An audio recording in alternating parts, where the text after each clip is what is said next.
সবাইকে শুভ অষ্টমীর শুভেচ্ছা রইল। সবাই অনেক ভালো করে পুজো কাটাও এই কামনাই করি। তো আমার বিয়ের প্রথম হলো অষ্টমী এবার।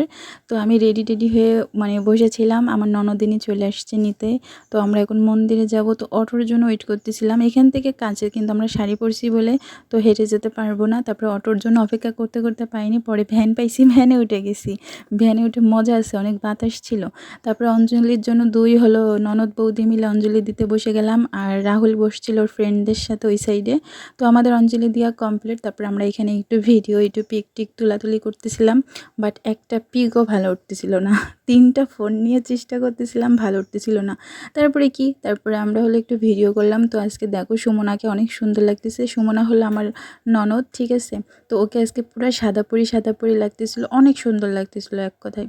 তারপরে রাস্তার ওই সাইডে ও অটোর জন্য হলো দাঁড়াইছিল। আর এত পরিমাণ গরম পড়ছে, বলার বাইরে, পুরো ঘেমে একদম অবস্থা খারাপ। আমার তো অবস্থা আমি প্রচুর ঘামতেছি বাড়ি থেকে যাওয়ার আগে থেকে।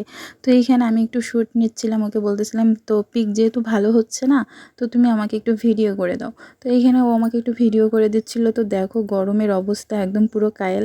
তারপরে আবার ভ্যান পেলাম, ভ্যানে চলে আসলাম। তারপরে ভ্যানে আসতে আরও আমি হাসাহাসি করতেছিলাম যে হলো কি পিক তুললাম এটা সেটা। তারপরে রাহুলকে একটু হলো নিচ্ছিলাম, রাহুল তো মোটে আসতে চায় না। তারপর সুমনাকে বলতেছিলাম কি রোদ রে বাবা, এই রোদে শাড়ি পরে যারা পরছে তারাই বুঝবে আজকে মজা কেমন। তো এই গল্প করতে তারপর আমরা বাড়ি চলে আসতেছিলাম। ভালোই লাগতেছিল, ভ্যানে উঠলে না আসলে মজা লাগে অন্যরকম। যাই হোক, তো আমি এখানে একটু ভিডিও নিচ্ছিলাম, ভালো লাগতেছিল। তারপরে আমি নেমে গেলাম। তারপরে আমি বললাম, রাহুলকে বলতেছিলাম দাঁড়াও আমার একটু ভিডিও করে দাও, আমার পিক টিক তো ভালো হচ্ছে না। তারপরে এই যে ও আমাকে একটু ভিডিও করে দিচ্ছিল। তারপরে ও গরমে বলতেছে যে কি অবস্থা। তো ওর আমি দুজনে হাসাহাসি করতেছিলাম। এই ছিল আমাদের আজকের ভিডিও।